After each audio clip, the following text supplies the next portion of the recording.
impressed me, first time I ever got on an elevator with him over in the courthouse, as you recall, and this is unbelievable for the new generation, the elevators were operated by elevator operators. And I remember there was one guy that ran the elevator to the 6th floor, and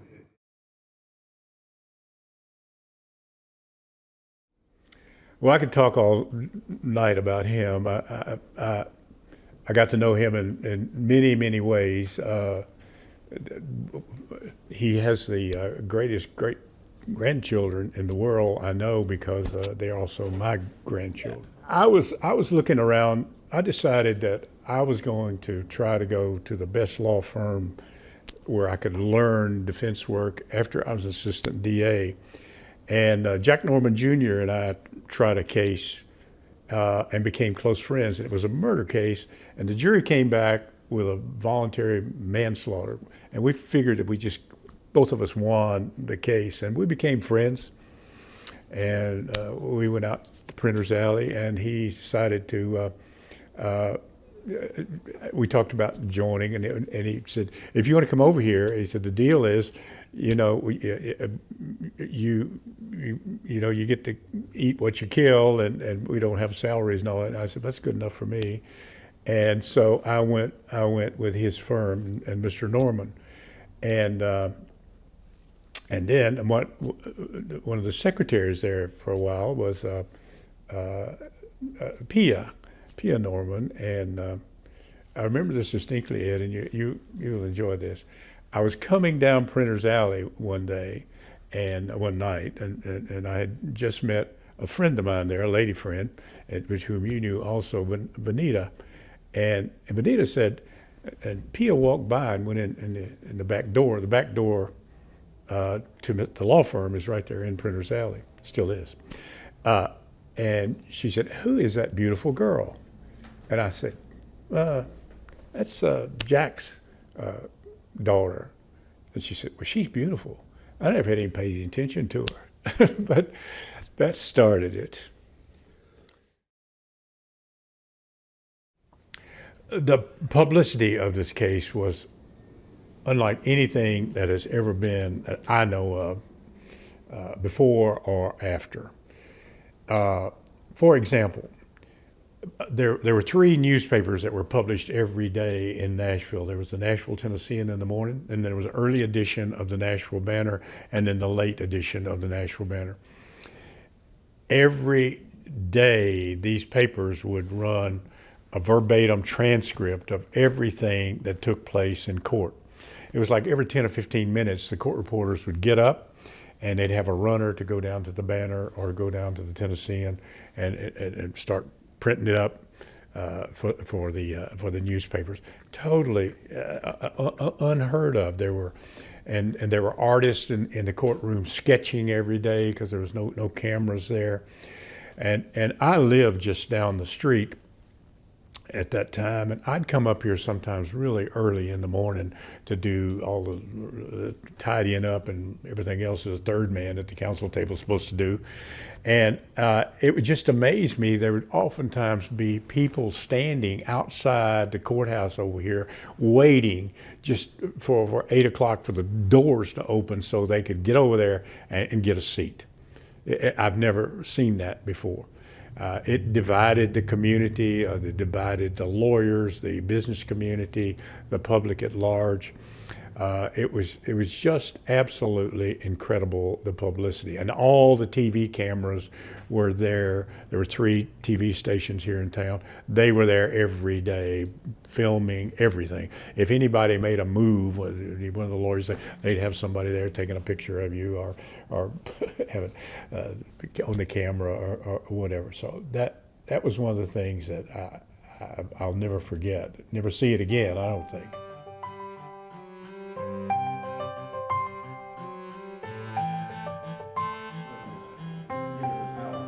Powell denied it, right? That's exactly right. Well, the guy's going to arrest him because they done chased him back from the armory out there, National Guard, to Shoulders through Frensley. Right. I didn't talk to them all because I was going to charge Frensley. I went to Louisville, Kentucky, Friendly was up there, and he said a dealership would, I didn't see a lot of cars. Okay?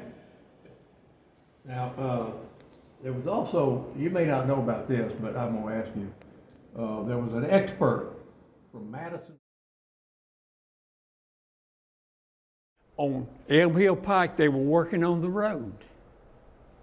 You know, graveling it or whatever they're doing, paving it. Dust everywhere. When I was looking in that car that Haynie Gourley and Bill Powell got shot in, it had black carpet in it. And the guy got in the back seat from the side of the road. He'd had to have something all over his feet. It was nothing in the back seat of that car.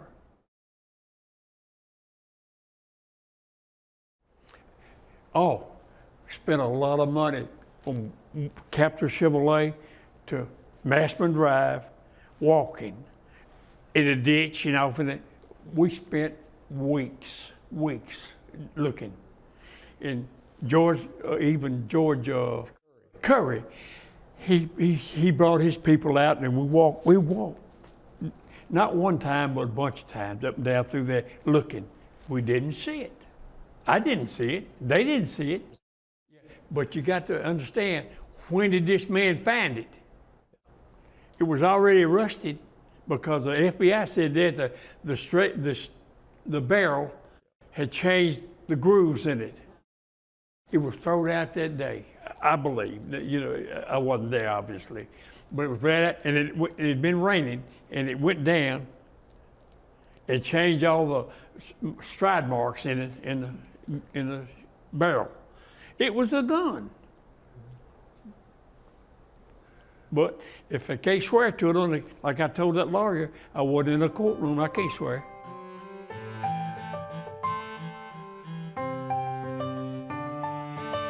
I sure would like to take the boy to Nashville to meet his father, who is a car salesman there at the old Capitol Chevrolet at 5th and Broad.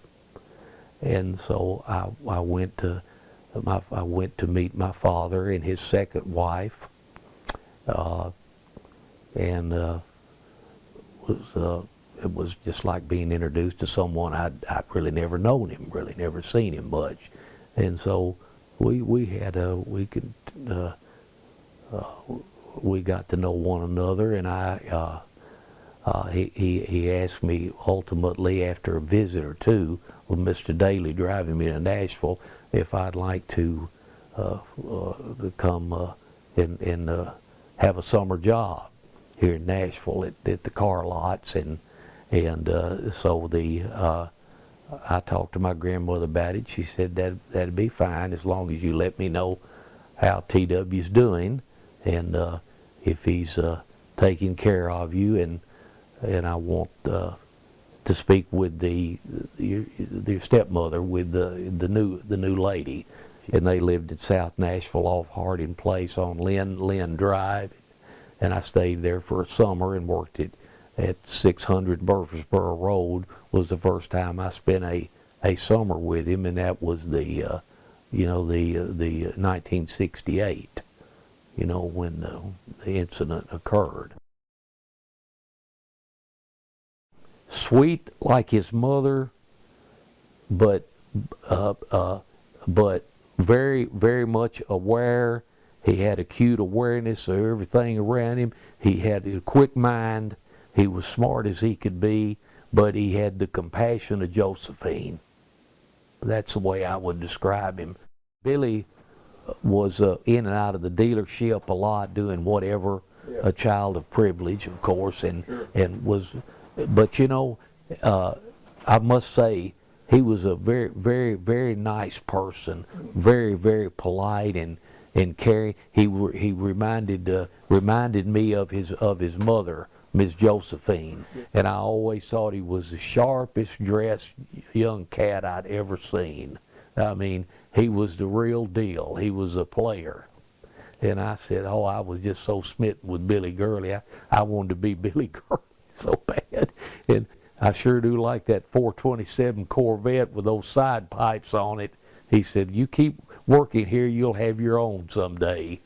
But he really wasn't that much older than I. He was very, very outgoing, friendly, and one of the most handsome young men at that time that I'd ever seen. He looked to me like a movie star.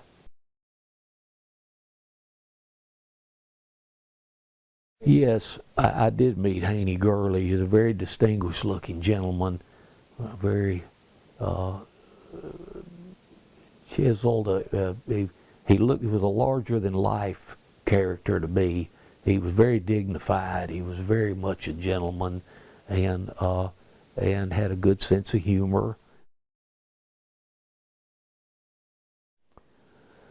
Intimidating. He was, 6'4", 6'5", huge, muscular man. When he walked in a room, he just took it over. He's had a huge presence, aura about him, intimidating to me as a young man. Very astute, smart. I deemed him, perhaps, should I say, after I met him a few times, almost calculating. I was very intimidated by him. He called me Little Goose. He said, "How's Little Goose?" He was friendly to me, but he was very intimidating to me. The older salespeople he demanded respect. You would give him respect in no uncertain terms, but he had his favorites. Sonny Wolf, my father's partner, he was very somewhat close to him, but he didn't mingle a lot with the salespeople. He was found most of the time.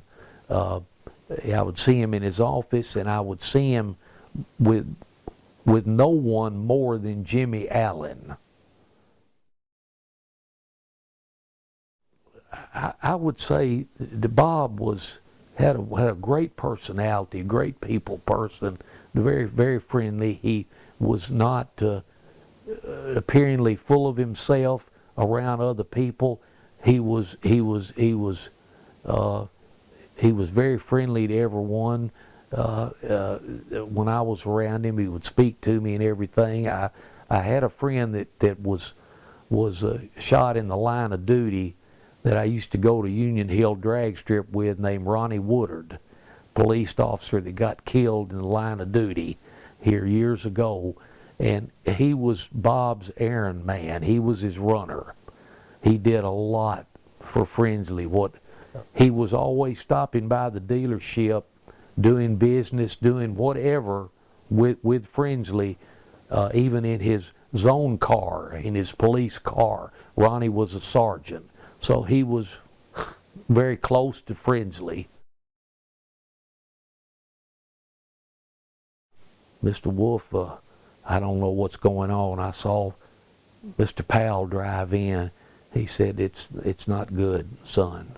He said, it looks like Mr. Gourley's been shot. I said, well, and I said, my gosh, I didn't make any further remarks about that. Things were just all in such an uproar.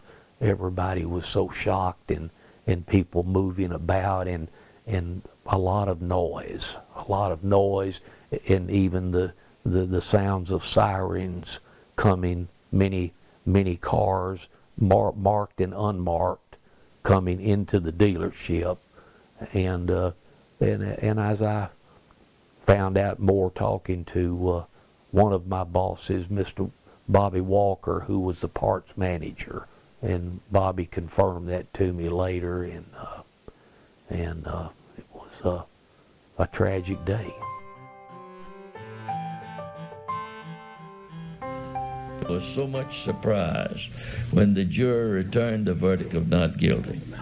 Of course, I had pulled that old trick on Hooker which the newspaper said was the main reason we won the case, which is not true. That is,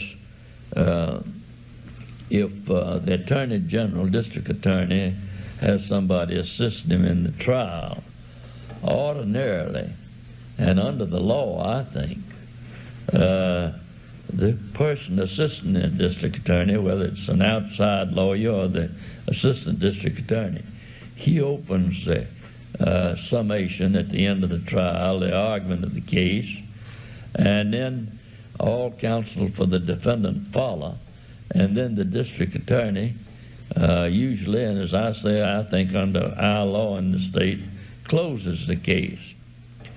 Well, of course, everybody was talking about what a great ability Hooker had to close a case in argument, and there'd been a big build-up about, as we approached the time for the argument, about he and I contesting each other in oratory and in argument before the jury and all of that fuzz. It'd been built up to a climax, and had the public hanging on, expecting. You couldn't get in the courtroom any day of the trial of this case, for that matter. But it was built up strong, and I think the jury was kind of getting the belly full of it, and I kept, wherever I could, if I could fan the flame of the underdog, I did, in the courtroom and otherwise. Well, time came for it, and Tom Shriver opened the case, and Tom is not a strong speaker, and I didn't think he heard us. And so when he concluded, I knew that Hooker was all prepared to have the last word in the case and lambast us. And since Shriver hadn't hurt us in the case, I decided that I was going to do what I'd done one or two times before.